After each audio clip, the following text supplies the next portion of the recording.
Merci.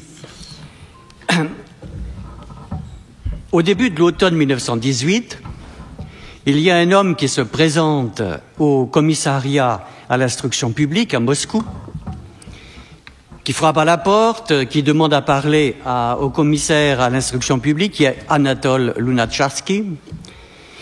Il a un énorme paquet qui ressemble à un carton à dessin, et on lui demande qui il est. Il dit qu'il s'appelle Marc Chagall et qu'il a connu Lunatcharsky avant 1914, lorsqu'il essayait d'écrire des articles dans les journaux. Lunatcharsky va le recevoir, il va regarder les dessins et il va être enthousiaste. Et en octobre 1918, on prépare le premier anniversaire de la Révolution d'octobre. Et du coup, Chagall est présenté comme commissaire du peuple à Vitebsk, car il vient de Vitebsk, 800 kilomètres au moins de la Biélorussie à Moscou. Il a fait ce trajet en train sur plus de 10 heures pour s'annoncer à Lunatcharsky et dire « moi aussi je suis révolutionnaire ». Lunatcharsky va publier un arrêté aussitôt, je vous le lis, il est resté dans les archives. Le camarade peintre Marc Chagall est nommé commissaire du peuple pour les beaux-arts auprès de la région de Vitebsk. Toutes les forces révolutionnaires sont appelées par cette décision à garantir au camarade Chagall leur plein appui. Alors voilà Chagall qui a émigré, qui est allé en France de 1911 à 1914, qui a participé à l'avant-garde autour de Picasso et autres avant 1914 à Paris, et qui est bloqué en Russie au moment de la Révolution.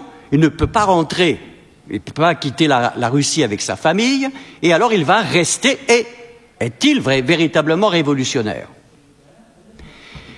Évidemment, on peut croire qu'il l'est. Il a dit je suis pour la Révolution, et on le comprend. Il est originaire d'une famille juive de Vitebsk très pauvre, un père qui vendait harengs en poussant sa carriole, et il est l'aîné de 9 enfants. Il a pratiqué essentiellement le yiddish. Et évidemment, pour lui, le souvenir des pogroms est encore extrêmement récent. Donc il y a là une émancipation juive qu'il incarne d'une certaine manière par l'héritage qu'il a, Vitebsk, le judaïsme à Vitebsk, et en même temps, évidemment, les espoirs que porte la Révolution. Car Laurent Vogel ne l'a pas dit, mais c'est quand même un problème très important, dans la mesure où pour la première fois, en Russie et dans l'Empire russe par la suite, dans l'ancien Empire russe par la suite, des droits civiques complets vont être accordés aux Juifs. Donc, la scène, c'est celle-ci, c'est qu'il revient vers Vitebsk et il accepte de transformer complètement l'académie où il a étudié lui-même, avec beaucoup de peine. Ça aussi, c'est l'héritage évidemment de la pauvreté. Il a eu énormément de mal à avoir des cours de dessin. Il a d'ailleurs étudié sous la coupe d'un peintre réaliste qui est devenu par la suite, en 1937, victime aussi des purges staliniennes. Bon. Il prend la direction de cet atelier d'art parce qu'on est dans une période où toutes les formations académiques sont transformées. Les savants bourgeois, en ce qui concerne les sciences, etc., vont s'adapter très vite à la Révolution et vont continuer leur carrière. Ce n'est pas tout à fait la même chose pour les institutions artistiques, dans la mesure où il y a une transformation complète de ces institutions artistiques. N'importe qui peut devenir étudiant des beaux-arts, on ne demande plus de diplôme, et évidemment, il va y avoir au début, dans ces années 17, 18, 19, plutôt des formations collectives, c'est-à-dire des gens qui vont s'exprimer collectivement par la peinture, par un art d'agitation. Et ensuite, il va y avoir de la transformation effective de ces ateliers d'art en écoles ateliers d'art qui vont devenir véritablement des ateliers de formation avec des peintres patentés, des artistes patentés, et deux types de formations étaient donnés essentiellement, une formation théorique et une formation pratique. À Moscou, évidemment, c'est là où s'est amorcée cette transformation, et bien sûr, Chagall est au courant, c'est ce qu'il veut faire à Vitebsk. Alors, qu'est-ce qu'il va faire? Il va prendre lui aussi des arrêtés. Le nouveau commissaire du peuple, Chagall, va signer aussitôt un décret qu'il rend public. Toutes les personnes et institutions qui possèdent des chevalets sont priées de mettre temporairement à la disposition de la commission artistique pour la décoration de la ville de Vitebsk, à l'occasion des festivités solennelles qui doivent célébrer la Révolution d'octobre. C'est dire dans quel état on est. On va recruter tout ce que les peintres de Vitebsk ont comme matériel pour pouvoir organiser ces festivités pour la Révolution d'octobre. Bon, et il va effectivement être responsable de cette organisation. Les rues vont être pavanées des créations de Chagall et de ses imitateurs. Il va y avoir 7 arcs de triomphe organisés dans la ville de Vitebsk, d'immenses bandes où l'on voit des chèvres, des moutons, des chevaux peints à la Chagall. Vitebsk, c'est Chagall à ce moment-là, au moment de l'anniversaire. Et puis il va se produire une chose. Il manque d'enseignants. Alors, il va proclamer de nouveau un arrêté. Tous ceux qui voudraient enseigner à l'école de Vitebsk sont invités à se présenter. Et se présente notamment un jeune avant-gardiste qui s'appelle Lazar, ensuite il a réduit son prénom à L, Lissitsky. Et Lissitsky est un avant-gardiste qui a eu une formation d'architecte à Darmstadt. Vous voyez aussi qu'il y a aussi tous ces problèmes de formation artistique qui ont eu lieu en dehors de la Russie. Et l'Allemagne joue là un très grand rôle, bien sûr. Alors à Darmstadt, il est formé comme architecte. Et Lissitsky, il est admirateur de Chagall. Il vient d'ailleurs d'illustrer un livre pour les enfants où il y a des dessins de chèvres, etc., qui ressemblent tout à fait aux animaux que Chagall peint, mais il a été ébranlé par la lecture, notamment la lecture, pas les œuvres vraiment, la lecture d'un livre de Kazimir Malevich sur le suprématisme. Et le suprématisme, qu'est-ce que c'est? Malevich est un peintre qui, à un certain moment, 1916, se décide à rompre avec la représentation. C'est-à-dire qu'il peint ce qui est vide. Et il dit que c'est un art non objectif, fondé sur des formes géométriques et sur un rapport entre les couleurs, cercles, triangles, etc., colorés. Donc c'est une négation, effectivement, de l'art académique. Et Lissitsky est très attiré par sa formation d'architecte vers ce type de production. Et il va proposer à Chagall d'embaucher Lissitsky.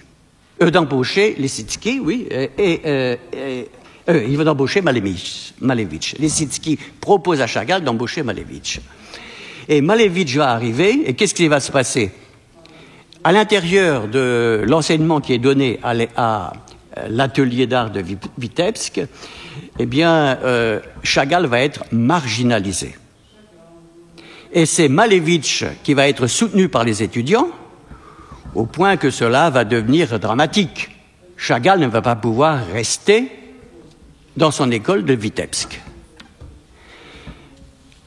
Alors, bon, on est là devant un épisode assez caractéristique, grotesque, de ce qui a pu se passer dans la formation de tout le contexte artistique à partir de 1917.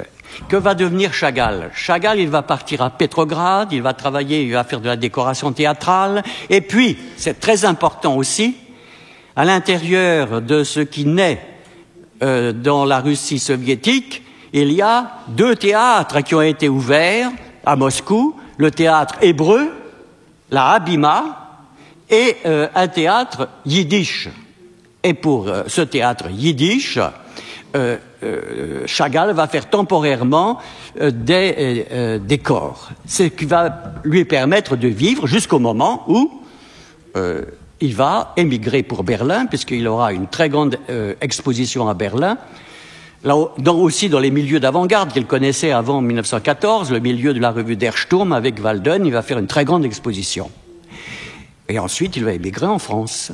Voilà la carrière dramatique de Chagall, mais qui montre justement l'épisode grotesque que cela a été pour certains artistes dès le début de la Révolution. Il y a un arrêté qui est très intéressant, qui a été conservé également dans les archives. Hein, il est du 29 juillet 1920, les archives municipales de Vitebsk. Le directeur de la section du sous-département des arts plastiques dépendant de l'ISO, l'ISO c'était le secteur des arts plastiques au commissariat de l'instruction publique, l'artiste Chagall est relevé de ses fonctions suite à son départ pour Moscou. La responsabilité de cette section de l'ISO a été transmise provisoirement à l'artiste Rome qui dirige la section afférente au musée. Bon. Autrement dit, Chagall est complètement écarté. Et ce qui est intéressant ici, à travers ce renvoi finalement de Chagall, ce départ volontaire, mais qui était une forme de renvoi, il ne pouvait pas rester. Bon, et c'est aussi la situation de Malevitch. Malevitch, le 29 octobre, il était arrivé à Vitebsk, 29 octobre 1918, et il avait envoyé, parce qu'il enseignait, il avait été recruté à l'atelier d'art, au 2e atelier d'art de Moscou, et il écrit « Je souhaiterais », il fait la demande auprès de Lunacharsky, « Je souhaiterais continuer à travailler dans vos ateliers, mais je suis obligé, étant donné que je ne dispose d'aucun logement, j'habite dans une datcha glaciale, sans bois de chauffage ni lumière, d'accepter la proposition des ateliers de Vitebsk qui me donne toutes les garanties d'existence et de travail, ce qui me conduit par conséquent à renoncer à mon travail à Moscou. » Autrement dit, Malevitch ne serait jamais parti à Vitebsk, il n'aurait jamais écarté Chagall s'il n'avait pas été logé dans des conditions désastreuses à Moscou. Bon, l'épisode est encore le plus grotesque, évidemment, bon, mais il est assez caractéristique de la situation. Il y a une improvisation dans cette révolution. Vous voyez que Chagall n'est pas particulièrement prédisposé à honorer les festivités du premier anniversaire de la Révolution. Bon, et en même temps, il y a un régime un peu attrape-tout. Et c'est ça le problème, c'est que Lunacharsky, qui a vécu à l'étranger avant 1914, qui est un intellectuel bourgeois, qui connaît tous ces courants artistiques, a décidé de ramasser tous ces courants artistiques et de s'en servir pour le soutien à la Révolution.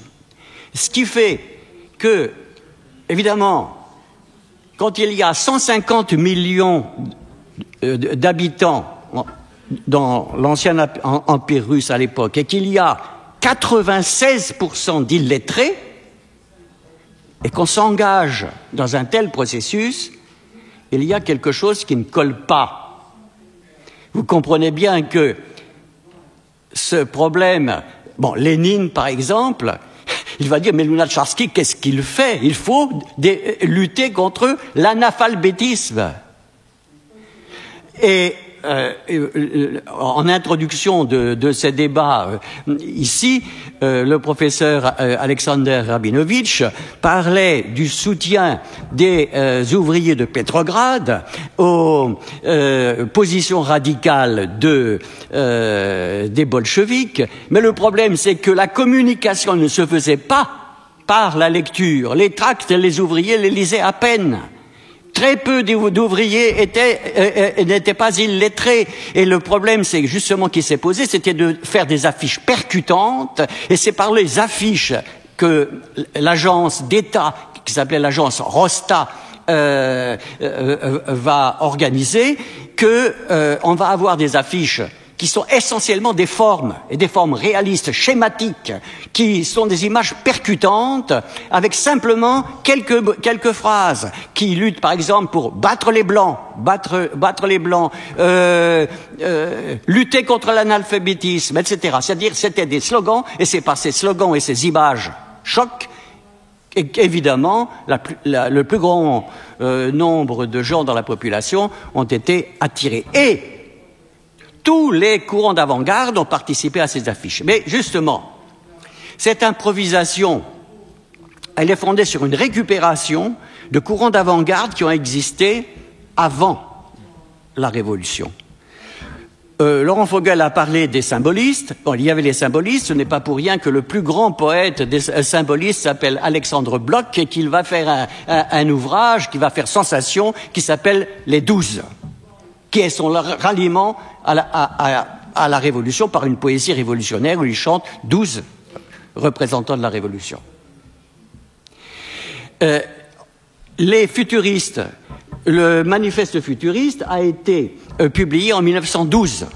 Une gifle au goût du public. C'est la rupture entre les goûts du public russe et ce que propose l'avant-garde. L'avant-garde, c'est effacer le passé. Il y a les futuristes, il y a ceux qu'on appelle les abolitionnistes qui, tout simplement, ne veulent plus peindre du figuratif, ils veulent peindre, ils sont dans l'abstraction. Il y a les suprématistes et il y a les constructivistes. Les constructivistes, eux, ils veulent construire le nouveau, la société nouvelle. Et ce qui leur importe, c'est quoi? C'est l'intégration de l'art dans la société. C'est-à-dire produire essentiellement des objets nouveaux. Ils sont partisans des design, par exemple, et Lissitzky va faire partie de ce groupe constructiviste, très actif, et ils veulent effacer tous les vestiges d'un art traditionnel académique. Bon, et Lunacharsky va rassembler tout ça. L'exemple même, si vous voulez, de ce que représente le constructivisme. On a dit que le constructivisme va revenir, vous avez même ça sur Wikipédia, l'art officiel de la révolution bolchevique. Ce n'est pas le cas dans la perspective, en tout cas, de Lunacharsky ou de Lénine. Mais le poids du constructivisme va être très fort. Et là, pourquoi? Parce que ils vont imaginer des projets, d'objets, etc. Les suprématistes vont être mêlés à cette histoire, puisque Malevich, il invente un terme qui s'appelle l'unovis, c'est-à-dire l'art qui promeut le nouveau.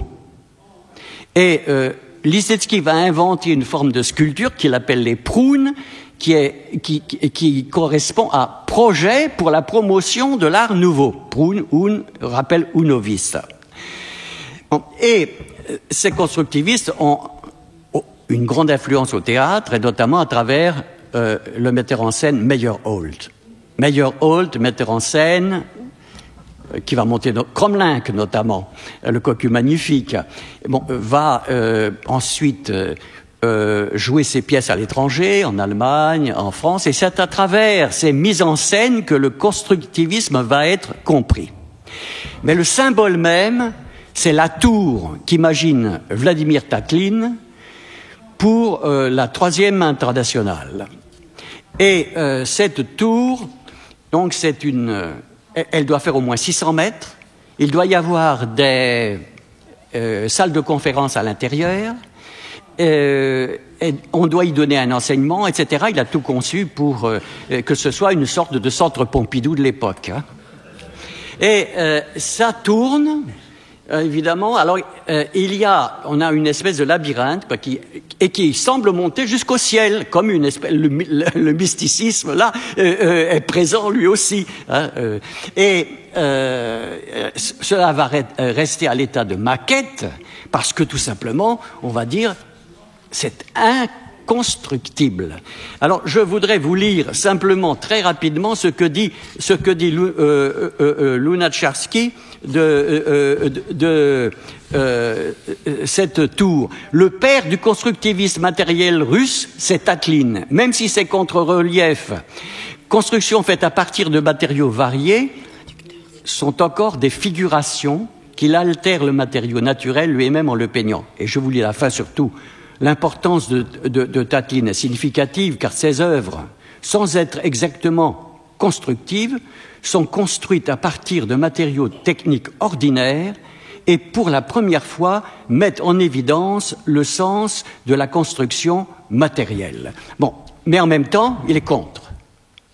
Il admet que Tatlin a fait un monument qui rassemble des matériaux exceptionnels et devrait rassembler acier et béton et verre, mais il est contre. Ce qui fait que la tour de Tatlin ne sera jamais construite. Alors, qu'est-ce qui va se passer ensuite? Il y a un dernier courant qui va être le plus important. C'est le courant prolétarien.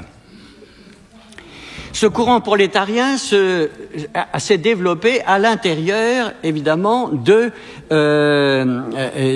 courants ouvriers et dans les usines, et il va y avoir un nombre de militants pour les courants prolétariens considérable. 80 000 militants, 400 000 membres. Qu'est-ce qu'ils font? Ils ouvrent essentiellement des clubs. Et comme c'est un pays... quand même, il faut le dire aussi, où il y a 7 millions d'enfants qui errent dans les rues. Makarenko ne travaille pas pour rien par la suite. Hein. Dans la seule Russie, il y a 2 millions d'enfants dans les rues. Et dans ces courants prolétariens qui sont nés avant également la révolution de 1917, il se trouve que c'est le frère de Lunacharsky qui en est l'inspirateur en 1915 ou 1916. Et pour lui, il ne s'agit pas d'effacer tout, mais presque tout. Il dit même les sciences naturelles, eh bien écoutez, il faut avoir des réserves à l'égard des sciences naturelles. Il écrit, lui, des romans de science-fiction, mais la culture du passé, débarrassons-nous de ça. C'est le courant qui va devenir le plus fort et qui, au fur et à mesure, va poser des problèmes à Lénine et à Lunacharsky. Faut-il accepter ces prolétariens avec les autres? En 1925, le courant est si fort qu'il y a une motion qui est votée par le Parti communiste et qui dit ce qu'ils font, c'est un travail exceptionnel pour porter au moins des connaissances à l'intérieur de la population, mais l'ouvriérisme, le sectarisme de ces courants prolétariens est absolument inacceptable et on ne peut pas se fonder sur ces courants-là. Il y a un texte de Trotsky qui est absolument remarquable, qui est de 1923, et qui dit au fond, il y a peut-être une culture du passé, qui est une culture bourgeoise, et il y a une culture prolétarienne qui sera peut-être la nouvelle, mais pour l'instant, il est absolument impossible d'effacer la culture bourgeoise, parce que c'est tout simplement la culture. Et malheureusement, ce sont ces courants-là qui vont prendre du poids et qui vont aboutir au congrès de Kharkov en 1930, puis en 1932 à la réunion de tous ces courants en une seule organisation pour mieux dominer l'ensemble. Et au fond, c'est la littérature dite prolétarienne, l'art prolétarien qui vont s'imposer. L'art prolétarien, ça veut dire un art qui revient à l'académisme, qui est figuratif.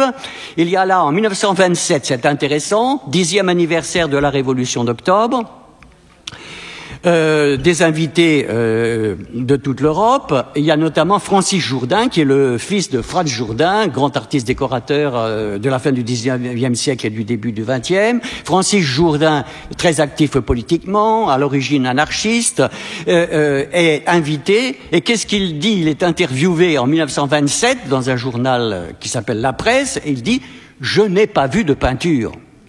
La peinture est inexistante. J'ai vu des milliers de portraits de Lénine, mais vraiment, ce n'est pas de la peinture. Et c'est assez extraordinaire, parce qu'en 1934, il y a le Congrès des écrivains soviétiques, qui réunit tout cela autour du label réalisme socialiste. Il faut aller vers le réalisme socialiste. Staline, les écrivains sont des ingénieurs des âmes. Et Francis Jourdain se trouve pratiquement, comme beaucoup d'artistes français, en rupture avec ce qui est décidé par l'Union soviétique dans les arts à partir de 1934. Et c'est là qu'on va avoir, évidemment, toute une hécatombe.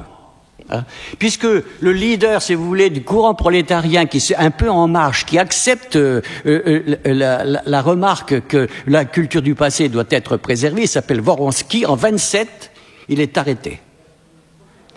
En 29, il est mis dans un camp.